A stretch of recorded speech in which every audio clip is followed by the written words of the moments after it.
Story No. 1. The Staircase. Marcus bought the foreclosed house for half its value. The realtor was eager to sell, barely mentioning why the previous family had abandoned it overnight, leaving everything behind: furniture, clothes, even family photos on the walls. The house was perfect, except for one thing. The staircase to the second floor had 13 steps going up, but 14 steps going down. Marcus counted multiple times, convinced he was making a mistake. 13 steps up, always 14 coming down. He measured the stairs. Each step was identical in height. Physically, it made no sense. He told himself it was an optical illusion, a quirk of perception. Then, the dreams started. Every night, Marcus dreamed of climbing the stairs. But in the dreams, the staircase went on forever. He would climb for hours, days, years, passing endless floors that shouldn't exist in his two-story house. Each floor was darker than the last, and on each landing he could hear something following him from below: heavy footsteps, breathing, the scrape of something dragged across wood. He would wake up exhausted, his leg muscles aching as if he'd actually climbed for hours. One night, Marcus woke at 3 a.m. to the sound of footsteps on the stairs. Slow, deliberate steps. He counted them: 1, 2, 3, 13, 14, 15, 16. The footsteps continued past 14, past 20, past 30. Something was climbing stairs that didn't exist. Marcus grabbed a flashlight and opened his bedroom door. The staircase looked normal, empty, but the footsteps continued, growing louder, closer. 43, 44, 45. Then he saw it. A figure emerged from the darkness of the stairwell, but it wasn't climbing from below.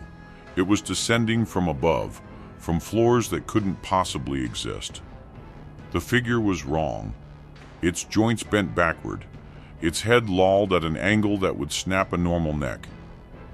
And its eyes were filled with stairs, infinite stairs spiraling down into darkness.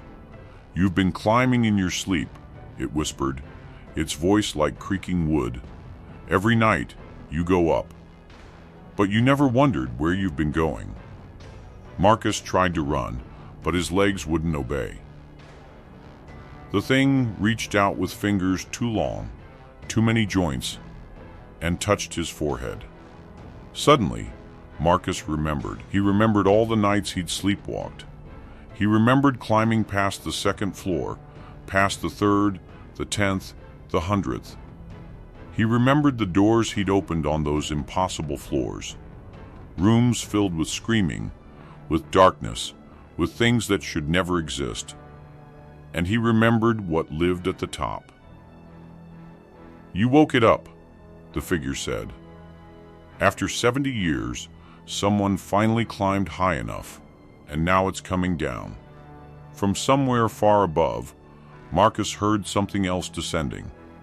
Each footstep shook the house. Dust rained from the ceiling. Pictures fell from walls. The figure smiled with too many teeth. "You should have kept counting. The house doesn't have 14 steps going down. It has infinity, and every step brings something back with you." Marcus tried to scream, but his voice was gone. He watched helplessly as the thing from above came closer. The staircase began to twist, reality warping around it. The walls bled. The air grew thick.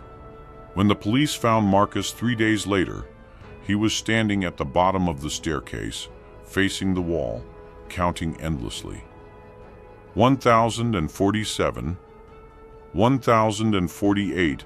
They had to institutionalize him. He never stopped counting, and every night, the nurses report that his room is on the ground floor, but they can hear him climbing stairs in the darkness.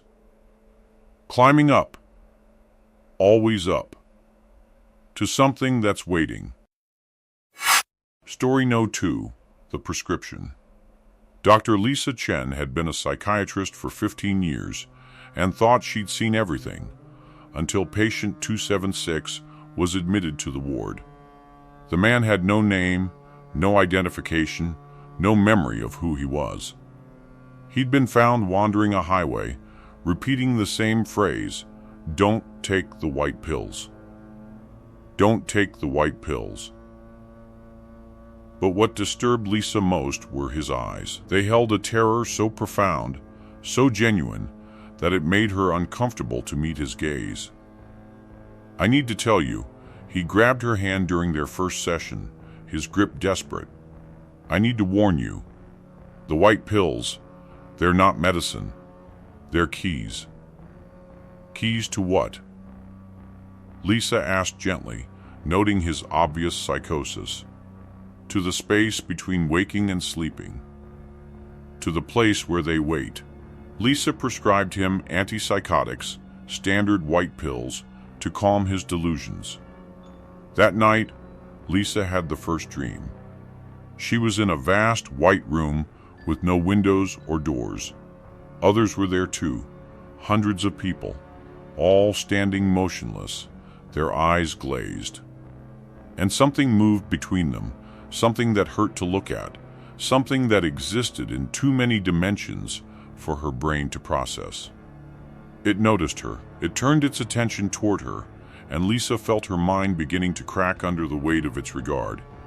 She woke up screaming. At work the next day, patient 276 stared at her with knowing horror. "You took them, didn't you? You took white pills last night.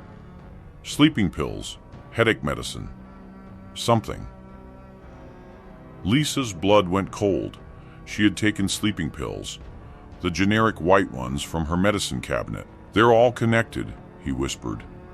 "Every white pill is a key. And once you use enough keys, you unlock the door. You let them see you. And once they see you..." "This is a delusion," Lisa insisted, but her voice shook. That night, she threw away every white pill in her house. But the dreams came anyway. She was back in the white room, and now she could see what moved between the motionless people. It was feeding. It was inserting something into their ears, thin, white, worm-like tendrils. The people's bodies remained standing, but their souls were being slowly drained. The thing saw Lisa again.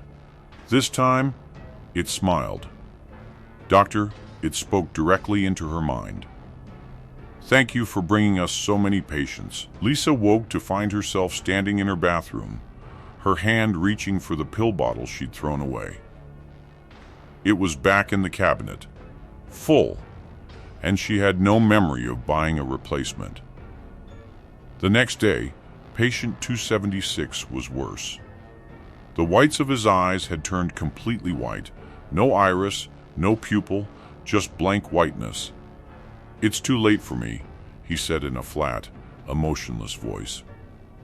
"I'm almost empty. But you, doctor, you still have time.